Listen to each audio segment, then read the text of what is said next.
जय हिंद दोस्तों, वंदे मातरम। तो भाई फर्जी रिलीज हो चुकी है जिसको कि लेकर काफ़ी हाइप क्रिएट करी गई थी। विजय सेतुपति इसमें दिखाई देने वाले हैं शाहिद कपूर के साथ में, और शाहिद कपूर की ये पहली वेब सीरीज होने वाली है। 8 एपिसोड की ये वेब सीरीज है, करीब करीब 1 घंटे के इसके एपिसोड्स हैं। के मेनन भी आपको इसमें दिखाई देंगे, लेकिन उनका अवतार जो है थोड़ा सा अतरंगी होने वाला है, तो आपको उनको देखकर थोड़ी सी फ्रेशनेस जरूर फील होगी। क्योंकि पिछले कुछ एक अगर हम वेब सीरीज या फिर मूवीज की ही बात करें तो वो मतलब एक रॉ एजेंट के चीफ या किसी न किसी के चीफ में ही दिखाई देते थे। सबसे पहले अगर हम बात करें वेब सीरीज की कहानी के बारे में, तो वेब सीरीज की कहानी काफी स्ट्रेट फॉरवर्ड है। अगर आप लोगों ने catch me if you can देखी हुई है लियोनार्डो डिकैप्रियो की, तो कहीं ना कहीं आप उससे थोड़ा बहुत इंस्पिरेशन लिया हुआ आपको ऐसा लगेगा कि यहाँ पर है। तो वही कहानी है यहाँ पर सनी और माइकल की। सनी मतलब कि शाहिद कपूर, माइकल यानी कि विजय सेतुपति। सनी एक आर्टिस्ट है जो कि काफ़ी अच्छी पेंटिंग करता है और दूसरों की पेंटिंग से कॉपी करके बना के अपना गुजारा चलाता रहता है। अब ऐसे में उसको लगता है कि यार जब वो इतना अच्छा आर्टिस्ट है तो क्यों ना उसको नोट ही छाप लेने चाहिए। वो नोट छापना शुरू कर देता है। अब नोट छापना शुरू करना तो आसान है, लेकिन उनको खपाना काफ़ी मुश्किल होता है। यहीं पर एंट्री होती है माइकल यानी कि विजय सेतुपति की। अब विजय सेतुपति पड़ जाते हैं शाहिद कपूर के पीछे, और उसके बाद क्या कुछ कर्मकांड होता है के मेनन की एंट्री के बाद में, वही सब आपको इस सीरीज में देखने के लिए मिलेगा। अगर मैं यहाँ पर एपिसोड के लेंथ की बात करूँ तो शुरुआत के जो एपिसोड्स हैं वो आपको थोड़े से बेझिल लग सकते हैं, क्योंकि जो टेम्पो है एपिसोड्स का वो काफ़ी स्लो है। बट एक बार अगर आप 4 एपिसोड तक इस सीरीज़ को झेल लोगे तो उसके बाद आपको इस पर मज़ा आएगा। लेकिन हाँ, फिर ये आपके पर्सनल टेस्ट के ऊपर डिपेंड करता है कि आप किसी सीरीज़ को इतना टाइम देने के लिए मतलब रेडी भी हो या नहीं। इसके अलावा एक जो मेन कंसर्न इस वेब सीरीज़ के साथ में है वो ये है कि शाहिद कपूर इसमें वेब सीरीज़ में एक एक्टर के तौर पर अपना डेब्यू कर रहे हैं। देखिए, शाहिद कपूर की आज की डेट में भले ही मूवीज़ ना चल रही हो, लेकिन उनकी फ़ैन फॉलोइंग बहुत ज़्यादा है। लड़कियां काफ़ी उनको पसंद करती हैं। तो ऐसे में इतने बड़े एक्टर को वेब सीरीज़ में देखना कहीं ना कहीं हो सकता है लोगों को हजम ना हो। इसीलिए आप देखेंगे कई सारे लोगों ने शाहिद को क्रिटिसाइज़ भी किया था कि आखिर उन्होंने वेब सीरीज़ करने के लिए हामी भर कैसे दी। लेकिन यहाँ पर आपको एक लॉजिक समझना पड़ेगा।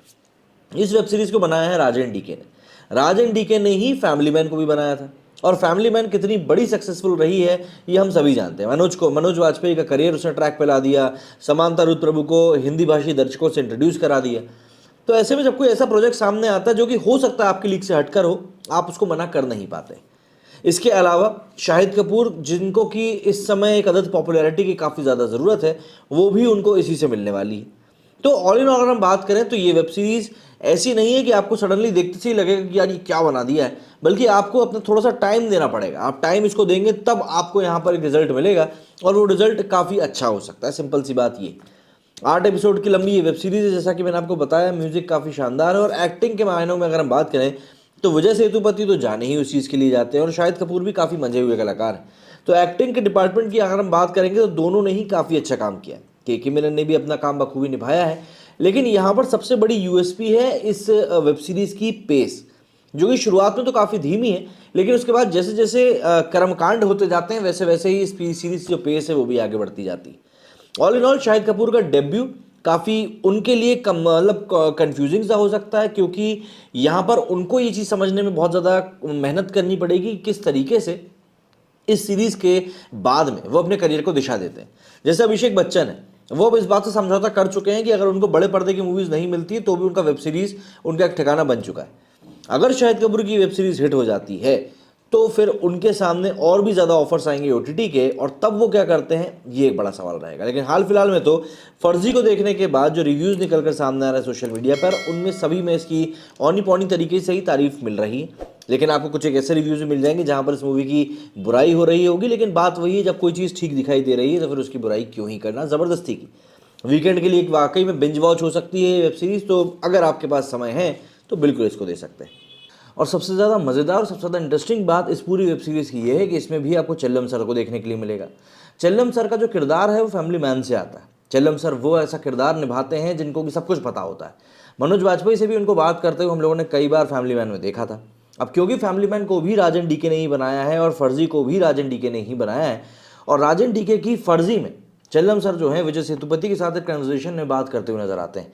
तो ऑब्वियस सी बात है, कहीं ना कहीं जो एक स्पाई यूनिवर्स की अभी लड़ाई चल रही है यशराज फिल्म्स की, वो अब कहीं ना कहीं राजन डीके भी टेक ओवर करने वाले हैं। लेकिन यहाँ पर वो आएगी ओटीटी के ऊपर, और अगर ऐसा होता है तो ये अपने आप में ही एक बहुत अच्छा फैक्ट होने वाला है।